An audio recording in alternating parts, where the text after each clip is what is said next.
तागों में सजाया जाता हूँ, आँखों से लगाया जाता हूँ।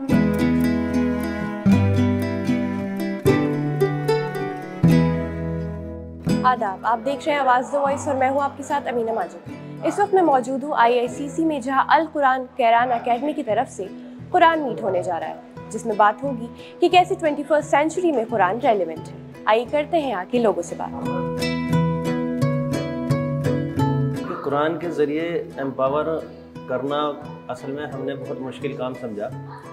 होता क्या है कि जब एक गाड़ी कोई मार्केट में आती है नई नई, तो उसके साथ एक कंपनी का मैनुअल देती है और मैनुअल में सब कुछ लिखा होता है कि इस गाड़ी को कैसे चलाया जाएगा, इस गाड़ी को मेंटेन किस तरह से किया जाएगा। अगर उस मैनुअल के अकॉर्डिंग कोई गाड़ी मेंटेन नहीं की गई तो गाड़ी अपनी पटरी से, अपने ट्रैक से हट जाएगी या ख़राब हो जाएगी। उसी तरह से जब अल्लाह तबारक ताला ने इंसान को दुनिया में भेजा तो उसको भी एक मैनुअल भेजा। वो मैनुअल अभी हम फ़िलहाल हम कुरान की शक्ल में जानते हैं, लेकिन ऐसा नहीं है कि सिर्फ एक कुरान ही मैनुअल आया था। जब से ये दुनिया आई है, जब से मैनुअल आता रहा है इंसान के साथ। जैसे जैसे अल्लाह ने दिमाग को इंसान के इर्तका दी, जैसे जैसे दिमाग खुला उसका, वो मैनुअल दूसरा दे दिया।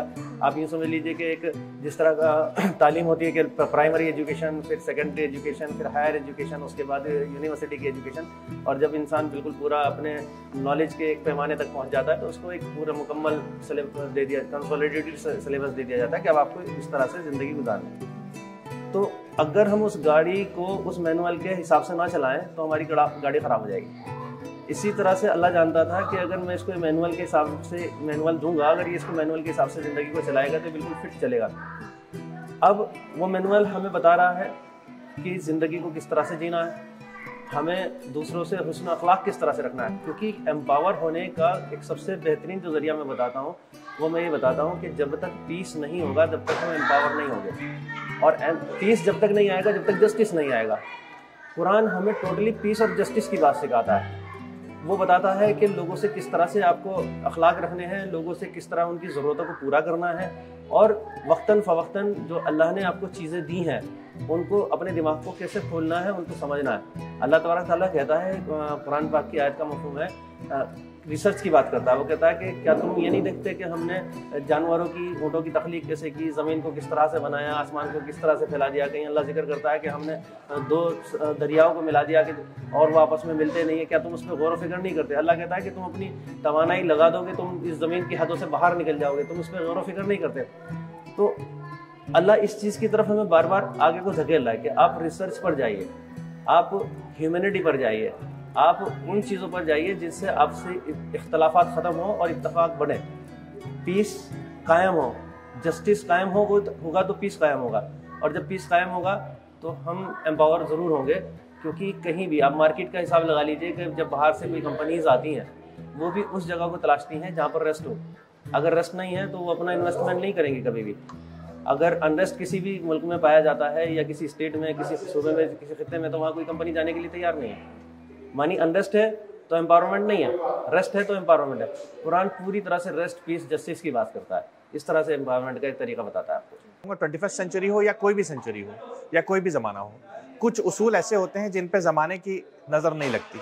दे आर यूनिवर्सल ट्रूथ। जैसे सच बोलना है, किसी बीमार की मदद करनी है, किसी भूखे को खाना खिलाना है, या ऐसे कोई भी अच्छे काम करने हैं, तो इसमें किसी भी समय की कोई पाबंदी नहीं होती।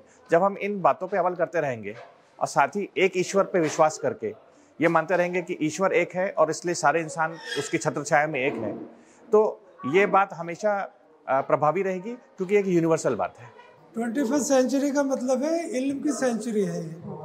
अभी आप देखते हो कितना एडवांसमेंट, हर चीज़ में डेवलपमेंट, नई नई चीज़ों का इन्वेंशन, नई नई चीज़ों की डिस्कवरी, ये सब आजकल पेश आ रही हैं। तो कुरान चूँकि ऐसी जगह से आई है जो इन सब चीज़ों का खालिक है, जो पूरी यूनिवर्स जिसने पैदा की है, तो वो जानता है कि इसमें क्या चीज़ छुपी हुई है, क्या चीज़ काम की है। जो रिज़ल्ट ओरिएंटेड चीज़ें होती है ना, जिसका रिज़ल्ट अच्छा हो वो चीज़ अच्छी होती है। तो कुरान से ये गाइड मिलती है कि कौन सा रास्ता सही तरफ लेके जाता है मंजिल तक, कौन रास्ता ख़राब रास्ता है। बस ये गाइड इतनी ज़्यादा है कि इसमें इंसानों को पूरी आगे तक बढ़ने का पूरा स्कोप बढ़ जाता है। ये इसका फ़ायदा 21 में इसलिए और ज़रूरी है। कितना ज़रूरी है कुरान को उसके मायनों के साथ समझना, पढ़ना? देखिए, कुरान को मायनों के साथ समझना इसी तरह से ज़रूरी है कि जैसे हम किसी की पोइट्री पढ़ रहे हैं, कोई गाना सुन रहे हैं और गाने की धुन है, बहुत अच्छी लग रही है हमें, हम सुने जा रहे हैं, बस मज़ा ले रहे हैं, सुरूर में है, लेकिन उस गाने का हमें मकसद तो कोई समझ में आ नहीं रहा। नौजुबिल्ला में गाने से जुड़ना नहीं चाहता, लेकिन चूँकि लोगों को समझाने के लिए ये बात आती है, वो सुरूर में, बस सुरूर में हम घूमे हुए हैं, हमें मज़ा तो आ रहा है उसमें, लेकिन हम उसके मकसद को नहीं समझ पा रहे कि उसमें शायर कहना क्या चाहता था।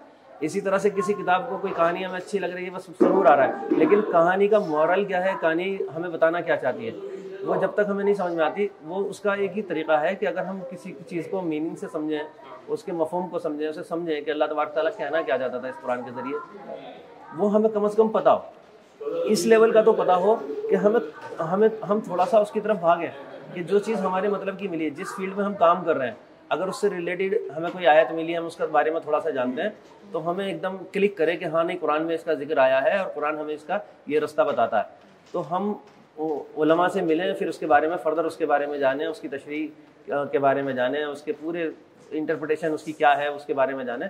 तो इसलिए हमें कुरान को समझना बहुत ज़्यादा ज़रूरी पड़ जाता है मीनिंग के साथ। जो अल कुरान एकेडमी का इनिशिएटिव है, इसके बारे में आप क्या कहना चाहेंगे? देखिए, अल कुरान एकेडमी का इनिशिएटिव, अगर मैं आपसे कहूँ, ये इनिशिएटिव नहीं है। इनिशिएटिव तो मैं इसलिए नहीं कह सकता कि इनिशिएटिव तो इसका जनाब रसूलुल्लाह सल्लल्लाहु अलैहि वसल्लम के ज़माने में हो चुका था। अब तो हम उसको सिर्फ आगे बढ़ा रहे हैं, पुशअप करने की कोशिश कर रहे हैं, या यूँ कहिए कि जो चीज़ें पीछे छूट गई थी उन्हें पुलअप करने की कोशिश कर रहे हैं। इनिशिएटिव मैं कभी नहीं कहता इसको, ये हमारी जिम्मेदारी थी, इस जिम्मेदारी को हम छोड़ चुके थे, उस जिम्मेदारी को हमने दोबारा पकड़ने की कोशिश करी है। अल्लाह तबारक तआला से हमें मजबूती से पकड़ा है, अल्लाह से ही मांगते हैं और किसी से नहीं मांगते। अल कुरान एकेडमी यूँ तो कोई नया काम नहीं कर रही है, इस तरह का काम सारी एकेडमीज़, बहुत सारे लोग जो दीन के काम में लगे हैं वो इस काम को कर रहे हैं, लेकिन मैं जो इनसे जितना जुड़ पाया हूँ और जो मैं इनके प्रोग्राम्स में देखता हूँ, ये बहुत अच्छे तरीके से समझाते हैं, ये इलस्ट्रेट करते हैं। जैसे अभी आपने देखा होगा कि यहाँ भी 3-4 जो स्टेज शो हुआ, जो बच्चियों ने बात रखी सामने कि टीचर ने एक बच्ची को टीम लीडर नहीं बनाया, तो उन्होंने कहा कि भाई उसके साथ नाहक हो रहा है, तो उन्होंने टीचर को कुरान की आयत से पढ़ के समझाया कि भाई देखिए कैसे गलत हो रहा है, फिर टीचर ने भी अपनी गलती मानी। यानी कि कुरान की अलग अलग बिट्स एंड पीसेज में जो आयत हैं, उनसे अपने जीवन के लिए सबक लिया कि यहाँ देखो नाइंसाफ़ी हो रही है, कुरान यहाँ पे कैसे गाइड कर रहा है, या वहाँ उसने बड़ा अच्छा किया, जैसे अपनी गलती, किसी की गलती बताना, ये भी एक कुरान की टीचिंग है कि गलत को गलत कहो, लेकिन जो इंसान गलत है वो अपनी गलती मान ले तो वो और बड़ा हो जाता है कि गलती मान के वो बड़ा हो गया। ये हम ये समझ रहे हैं कि कुरान एकेडमी कराना जो है, इस चीज़ को इलस्ट्रेशन के जरिए, एग्जाम्पल के जरिए सामने सामने सोसाइटी में प्रैक्टिकल एग्जाम्पल से ला रहा है, जो माइंड में रजिस्टर जल्दी हो जाता है।